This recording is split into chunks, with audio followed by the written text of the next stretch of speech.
Good morning, everybody. I'm Chloe Tetro, and welcome to this morning's podcast, where we will be looking at why visualization works. So, for those of you who would be familiar with the topic of visualization, it's huge in a lot of athletic performances. It's massive with any activity where something needs to be rehearsed. It's gained massive popularity in the last few decades. It was always quite popular, but in the last few decades, with authors like Napoleon Hill, and being promoted by a lot of different athletes, the likes of Oprah Winfrey. It's really come into the fore of popular culture. But I wanted to take this morning to really kind of demystify some of the aspect of visualization, which can sometimes be associated with let's say more the kind of mindfulness sphere, but actually there's quite rigorous science in how it works, why it works, and what's happening at the brain level while we undergo specific visualizations. So the term visualization, what is it? It would be quite akin to if you've heard of Albert Einstein talking about his process of understanding and coming to ideas. He would have used the term active imagination. So visualization and active imagination are very similar to each other. What happens is you actively imagine yourself in a specific scenario, and you fill your imagination with as much sensory information as possible. So there's two types of visualizations. There's outcome visualization, where you see yourself having achieved the end goal, where you see yourself, holding the trophy, or you see yourself at your goal weight, or you see yourself in the promotion. And then there's what's called process visualization. And process visualization is seeing yourself undergo these specific steps towards gaining that ultimate goal. And when we think about athletes, for example, and I'll throw athletes quite a bit this morning, because they would be the ones that would have, the coaching field within the athletic performance utilizes visualizations an awful lot, and specifically process visualization. So that would be a breakdown of each fundamental step towards the end goal, or sometimes it works backwards, where you see the end goal and you visualize yourself in the step before that, and the step before that, and the step before that, to really gain a great level of clarity around what it is you are hoping to go through, and what it is that you're really kind of seeing each individual step that brings you forward. So with visualization, it can be done anywhere by anyone at any time. And the fundamentals of it are really employing active imaginations. We'll go into that a little bit more this morning. So the main benefits of visualization. So I mentioned one of them, clarity would be a huge one. And when you're undertaking any specific goal, there really needs to be a huge amount of clarity involved in understanding what it is and what it is not, so that you can define your steps to success and really have metrics of, am I closer to the desired state that I want to be, or am I getting a little bit further away from it? So clarity would be a huge part of it. There's also, for you guys that would tune in quite a bit when I talk about resistance to change. When the brain only has a finite amount of energy, it's quite resistant to wanting to make any specific changes. But actual mental rehearsal of a specific change, a new behavior, a new habit, in the process action, really rehearsing that kind of primes your system to have less resistance to it. So let's go back to the example of the athlete. When they mentally rehearse themselves going through, a specific set of movements, understanding the way that their body is going to go through it, it creates less resistance in the being towards actually performing those types of movements.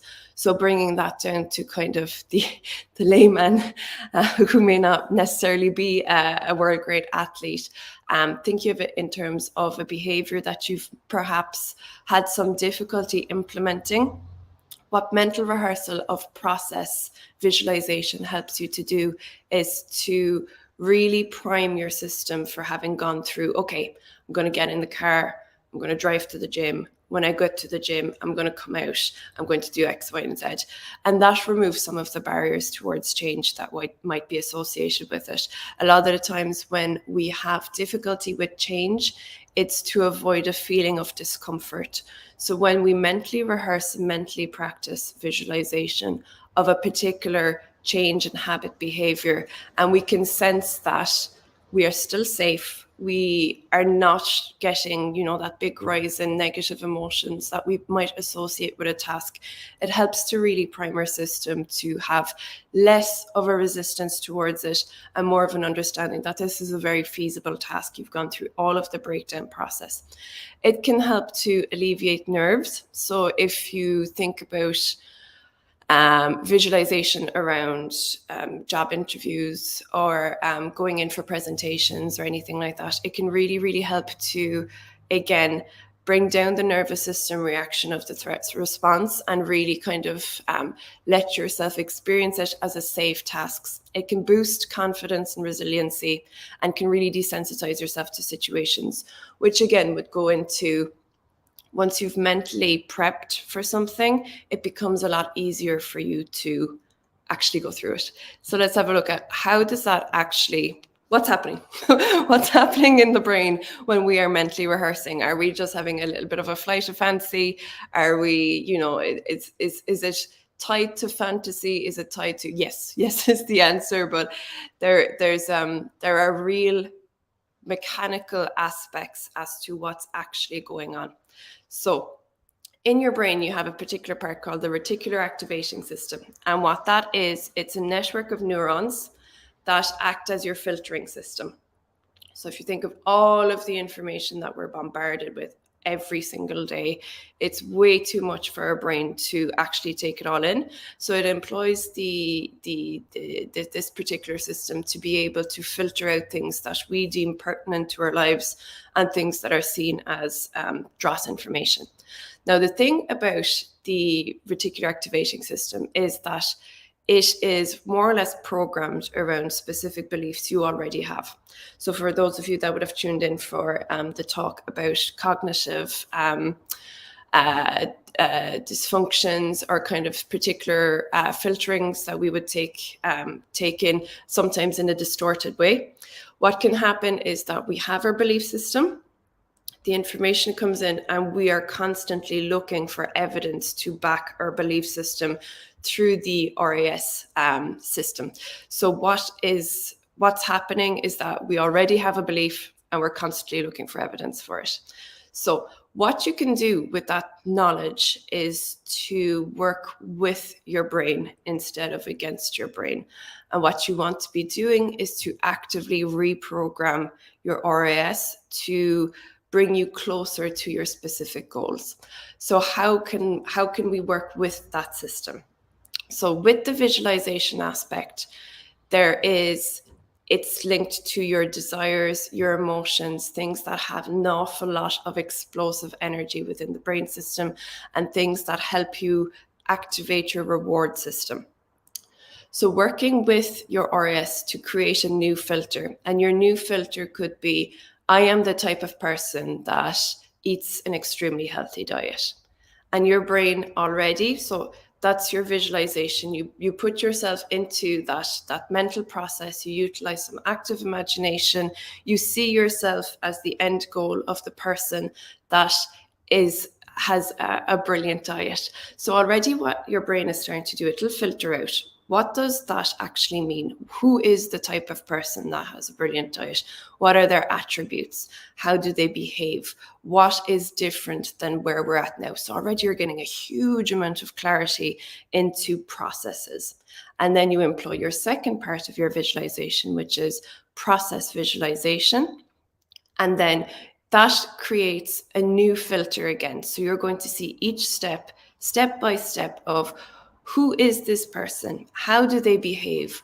What is their life like? When do they go to the supermarket? What types of food do they pick up? So already you're creating this massive new reprogrammed filter in your brain.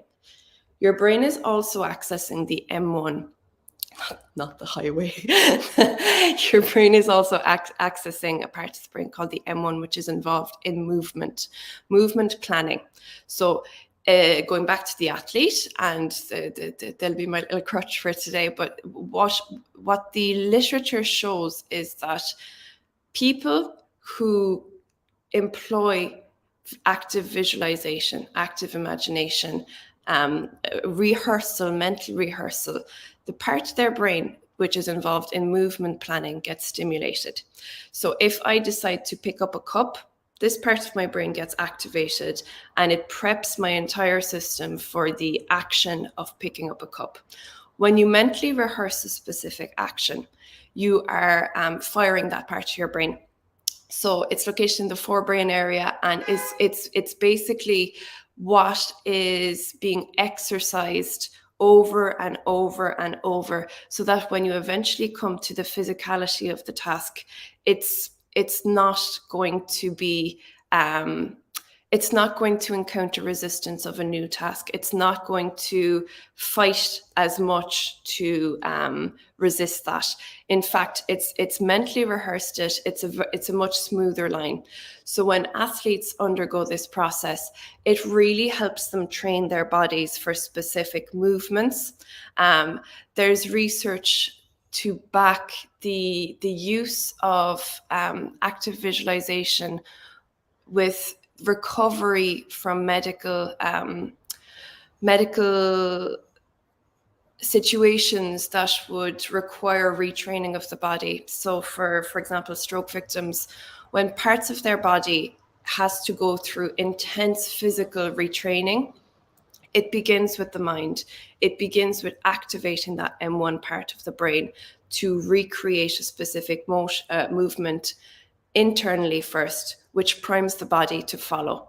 And a lot of our processes are internal processes first. All of our processes are internal processes first, and the body creates the fulfillment of that.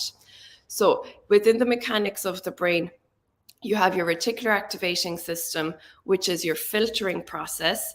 When you can reprogram your filtering process with a specific goal in mind, it is going to start to show opportunity. It's going to start to show things that you may not have noticed before, that bring you closer to that goal, because all of a sudden your filtering system of information has been programmed to include parts of information and data that will support you towards this goal that you may not have come across, was it not because of the visualization exercises. So with visualization exercises, there is two main practicalities. If you're somebody that is very, very new to this practice, take a few minutes for yourself, even 5 minutes, time it on your phone, and you really want to be walking yourself through a situation where the first part is you want to include as much sensory information. Sensory information being what you can see, what you can hear, what you can smell, what you can touch, what you can feel, all of these things being brought into it. The more information that you feed your system, the more it's going to create associations, the easier it is going to access those pathways. So you want to train your brain's ability for neuroplasticity, which is your brain's ability to create new networks. So the more sensory information you give it, the better. So sensory information is the first one.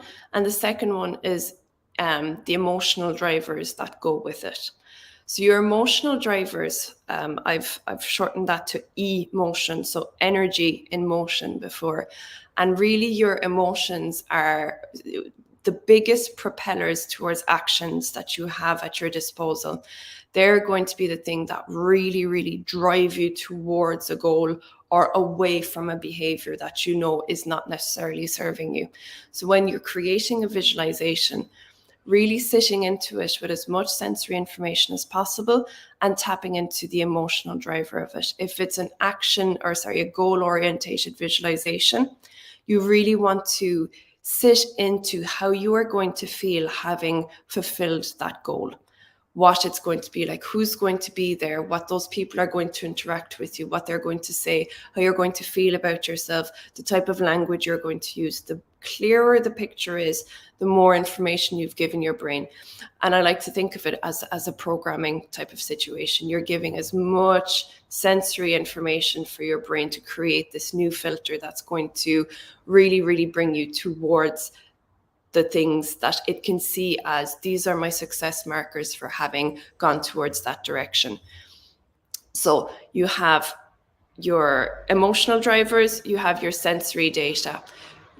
Your sensory data is really, the more you desire something, the greater the pull is going to be towards it. So when you are going in for a visualization exercise, really sinking into the desire associated with it, and think of things in the present tense. That's the other biggie with these. Thinking of things in the present tense stops that. Your brain is very literal. It's like a child sometimes. Your brain is extremely literal. So if you think of something as, I have achieved this now, your brain works with it in present tense, and it doesn't start to remove itself from the situation by going, this is where we're at now, and somewhere down the line in the future, maybe this thing is possible. No, you want to really, really harness the immediacy of the messaging of the brain, and you talk of things in the present tense. So if you're somebody that journals, a lot of people would say that writing down your goal in the present tense with as much sensory information is absolutely brilliant, because then you're committing it to paper. And if you do this as a daily activity, again, repetition will work absolutely brilliantly. Anything to do with the brain, repetition is the best friend of it. You also don't want to give yourself what could go wrong. So what could go wrong is something that you can think of in your, in your waking life, in your everyday. But when you do the visualization exercise, you really want to steer away from problem solving, and really just give yourself, this is the best possible outcome that I could look for.